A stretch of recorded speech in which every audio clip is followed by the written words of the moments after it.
Hello and welcome to the Cradle Bites, where we bring you the latest from West Asia. My name is Esteban Carrillo. I am head of news for the Cradle. I'm joined by investigative journalist and writer for the Cradle, William Van Wagenen, and we want to discuss the latest from Syria, where the situation has been changing, honestly, almost by the hour over the past week since this shock offensive by Turkish-backed, Gulf-backed, US-backed terror organizations against the Syrian army. And the latest to come out of Syria is an attack by the Syrian Democratic Forces, this Kurdish US proxy militia, on positions of the Syrian Arab Army in northeast Syria, particularly in the governorate of Deir Ezzor. It seems at this point, it would appear at least, that the Hayat Tahrir al-Sham, the Syrian National Army, these terror groups are all of a sudden working for the same purpose as the SDF, which at one point over the last several days had appeared to be actually working on the side of the Syrian army, sending some reinforcement to Aleppo, where the offensive was taking place. Now they are attacking the positions of the Syrian Arab army. So I know, Will, you just wrote about this situation. So why don't you just walk us a bit through what is happening?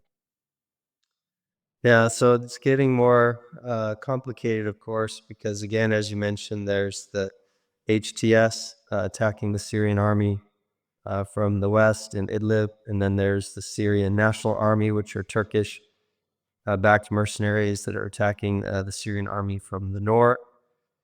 And then, as you mentioned, there's Kurdish forces called the Syrian Democratic Forces. It's essentially the PKK that control territory in northeast Syria.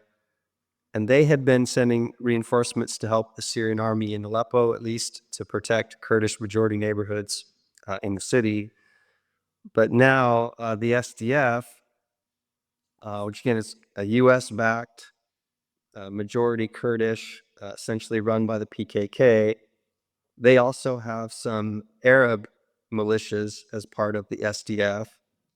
And so the U.S. Apparently just ordered these Arab militias under the Kurdish SDF umbrella to carry out some attacks on 7 villages just on the eastern bank of the Euphrates River that are under control of the Syrian army. And they even used planes, bombed from airplanes in support of these SDF forces, and also used artillery from from the U.S. occupation base at the Conoco oil field.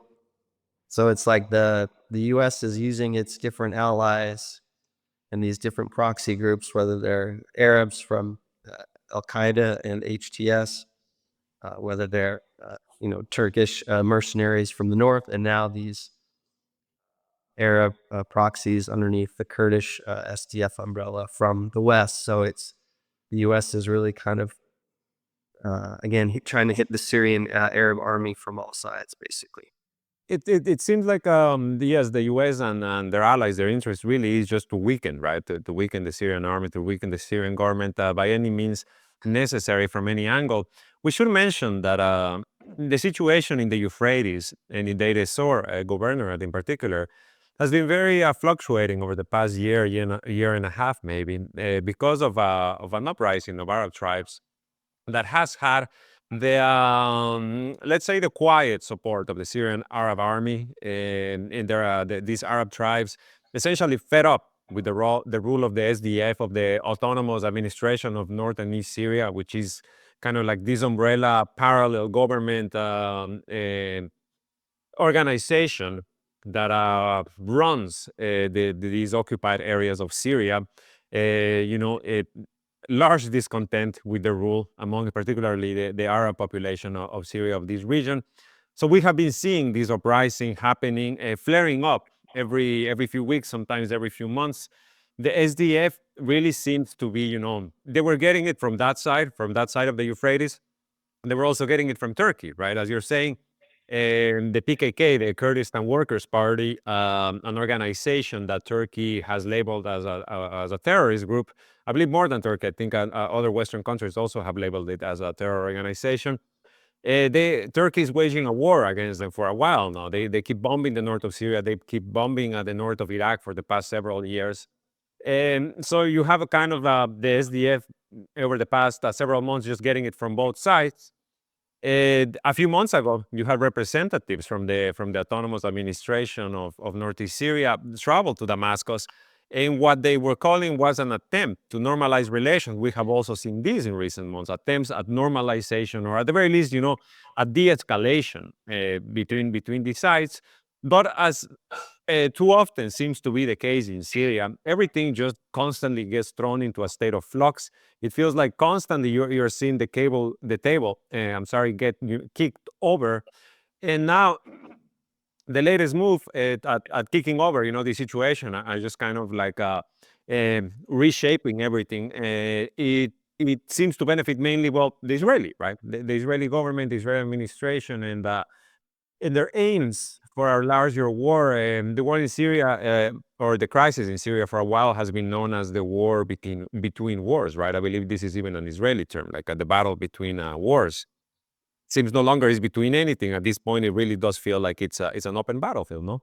Yeah, exactly. And, it's always, for decades, it's been an Israeli goal to divide both Syria and Iraq into ethnic enclaves. And the US and Israel were successful in doing that, um, going back to the 2011 war, where the US, Israel, Saudi, Qatar, Turkey were supporting Al Qaeda groups in Syria. And those Al Qaeda groups, Jabhat al-Nusra, they first took over the oil fields in Deir ez-Zor in eastern Syria back in the spring of 2013. And the European Union immediately dropped sanctions in order to allow Jabhat al-Nusra to start exporting oil to Europe. It sounds kind of crazy, but it's true.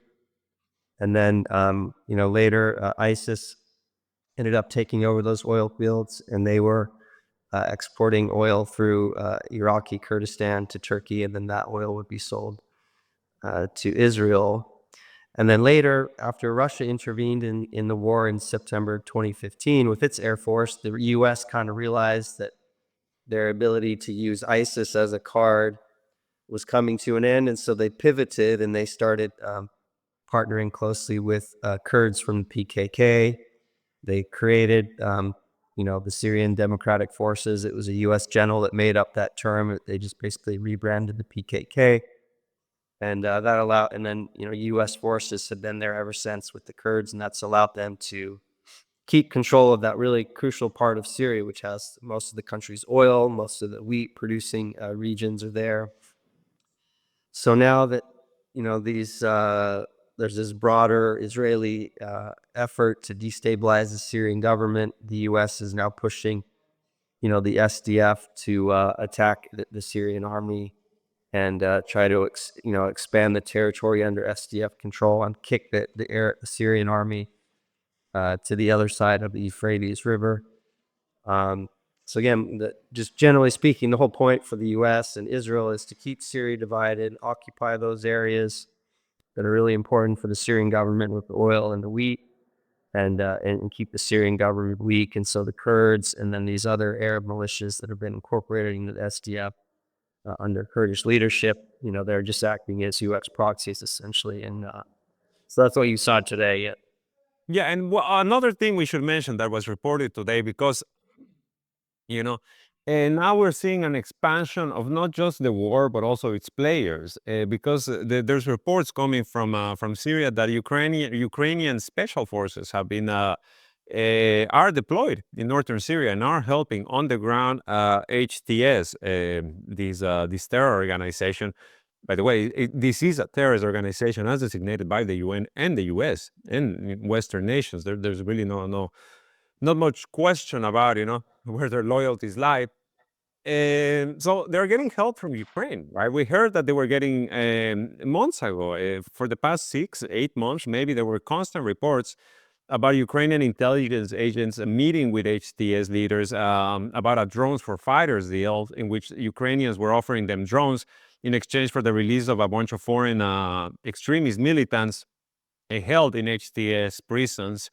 It now you're seeing them deployed on the ground. So you know, at the same time, we see the Russian Air Force, right? The Russian Aerospace Force is carrying out heavy strikes. They were talking about hundreds of these militants killed over the past several days in these airstrikes with the Syrian army, with the Syrian Air Force. I'm sorry, as well. You have heard Iran, pledge all of their support. We know that there are Iranian military deployments in Syria, right? Often referred to as advisors. Hezbollah, I believe, is not really as involved as it was, given the situation in Lebanon, which we also want to get into very quickly before we wrap up today. But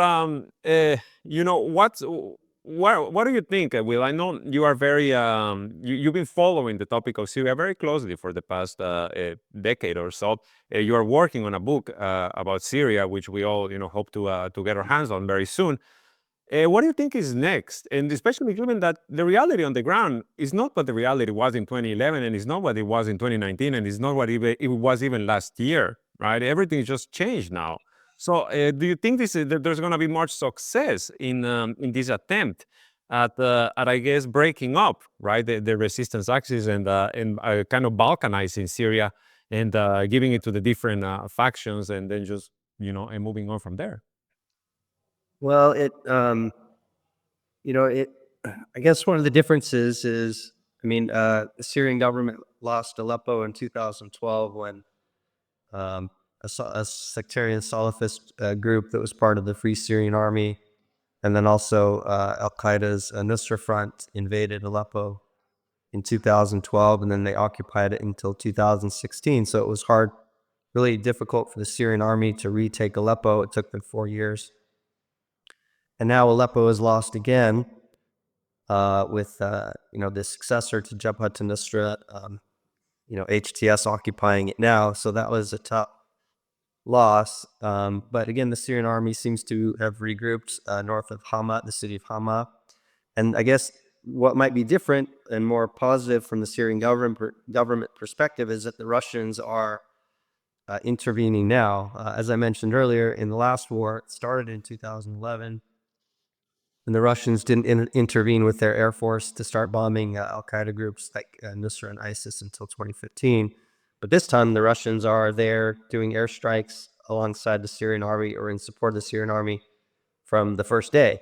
Yes. So the Syrian Ministry of Defense is, releasing statements saying that they're killing large numbers of these Al Qaeda militants, and if those claims are true, it seems like that they will be able to push back and regain the territory that was lost really quickly. Again, it seemed like the Syrian army withdrew almost on purpose, trying to just find areas that were more easily defensible, but that came at the cost of losing Aleppo. But with the Russian military or the Air Force operating now, this could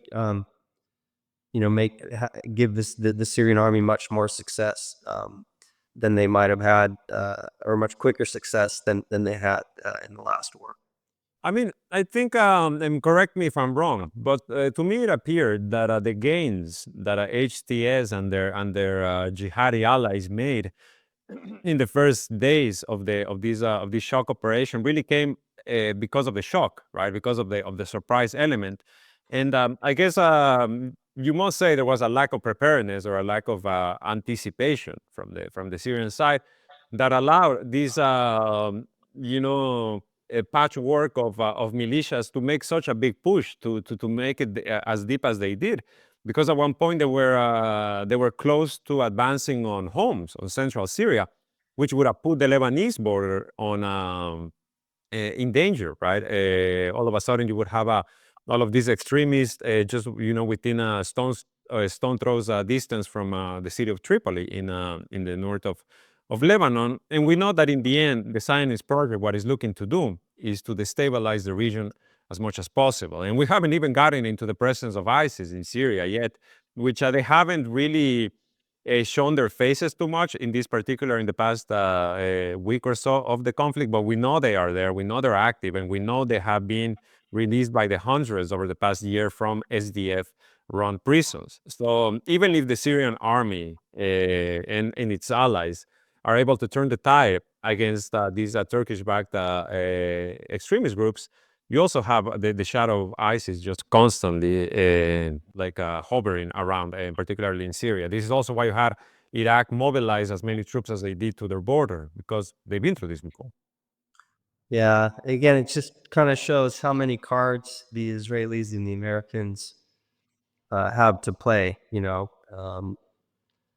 They're tricky and they're sinister, and they always have different ways to try to get to try to achieve their objectives. And so it's not going to be easy for the Syrian army. It's not going to be easy for the Russians. But again, I think the big difference is the Russians are again carrying out strikes in a powerful way right from the beginning, rather than waiting weeks or months or years as they did in the past. And so that may be the difference. When the Russians finally intervened in September 2015, the progress was pretty fast. I mean, they did make pretty swift progress against ISIS in that period of time. And that's, again, why the U.S. had to kind of switch from trying to keep ISIS in control of eastern Syria. And they said, okay, well, we'll pivot and partner with the Kurds, and then, try to take over as much territory in northeast Syria as we can before the Syrian army is able to reconquer it from ISIS. It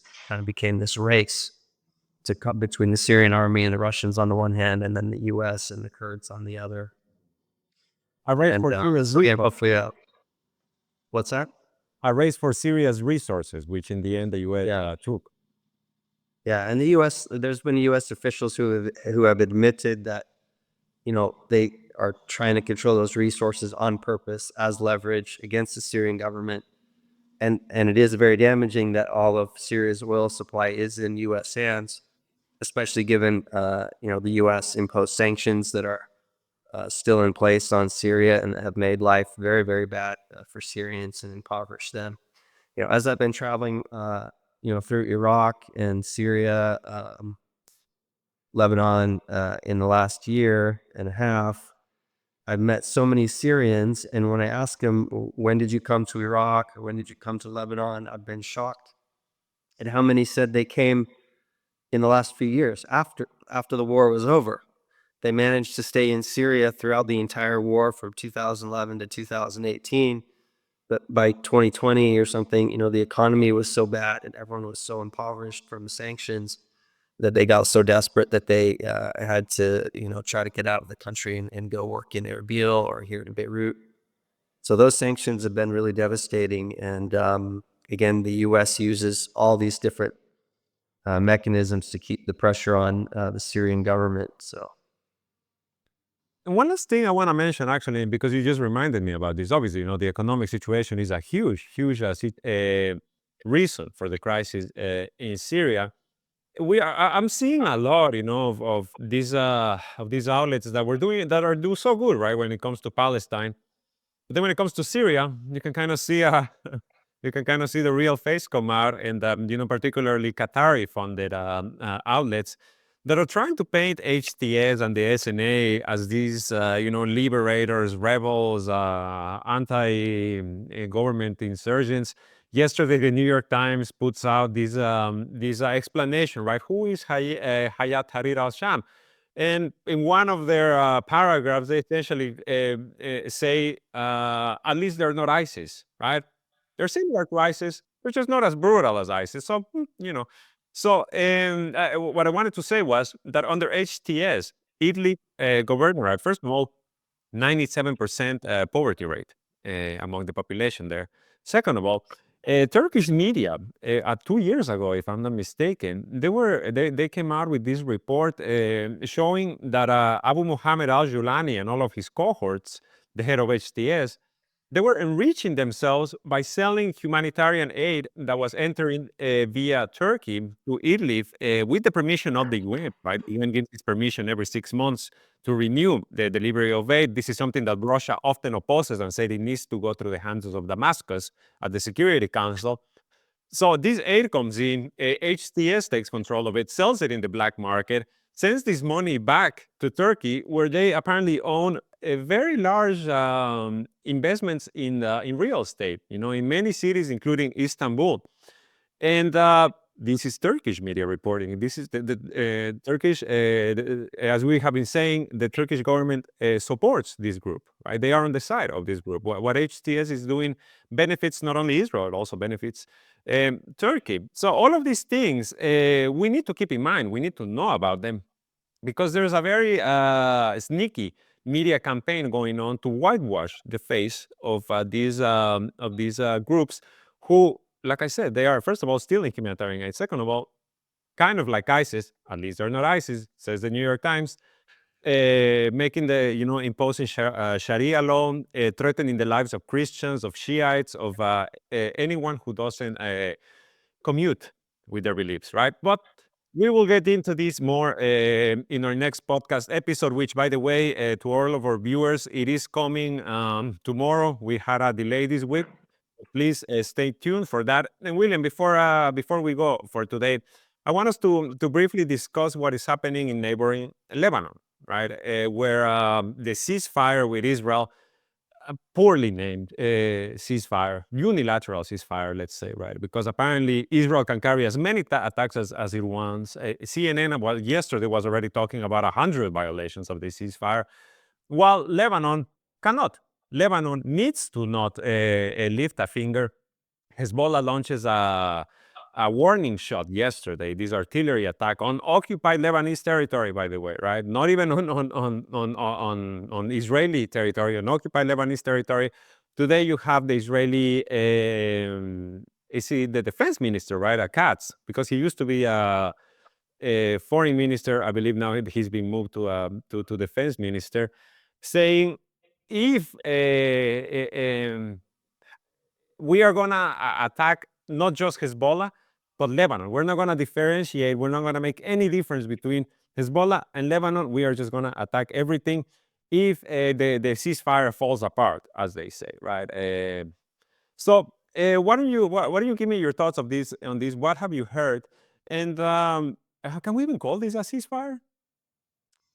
Well, I mean, for sure there's been major, reduction in the violence. I mean, that last night before the ceasefire went into effect, the Israelis bombed, I think, within a 2-minute span, they bombed something like 20 sites in the Beirut suburbs. It was just a brutal night of bombing, not only in Beirut, but across the country. So there's certainly last week before the ceasefire. Yeah. Right?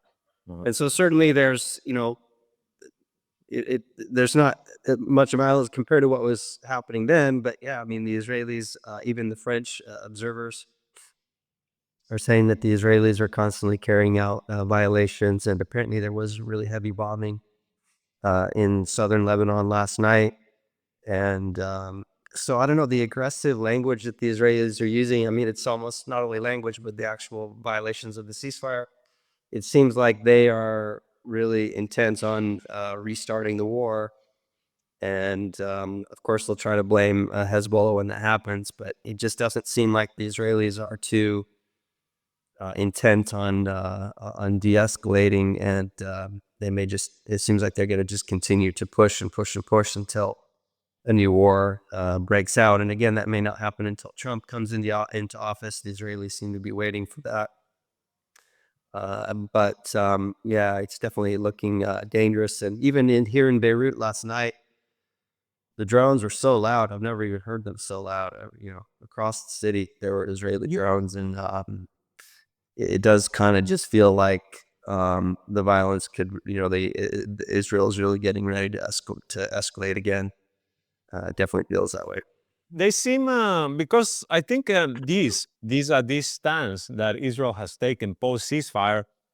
First of all, I feel like it's a clear indication that they were not victorious in this battle with Hezbollah, despite the devastation they caused in Lebanon. And I'll give you an example of this, because the Lebanese people in particular, they're truly a wondrous group, because right after the ceasefire, you already had, like like everything kind of going back to normal in their minds, like the Christmas markets and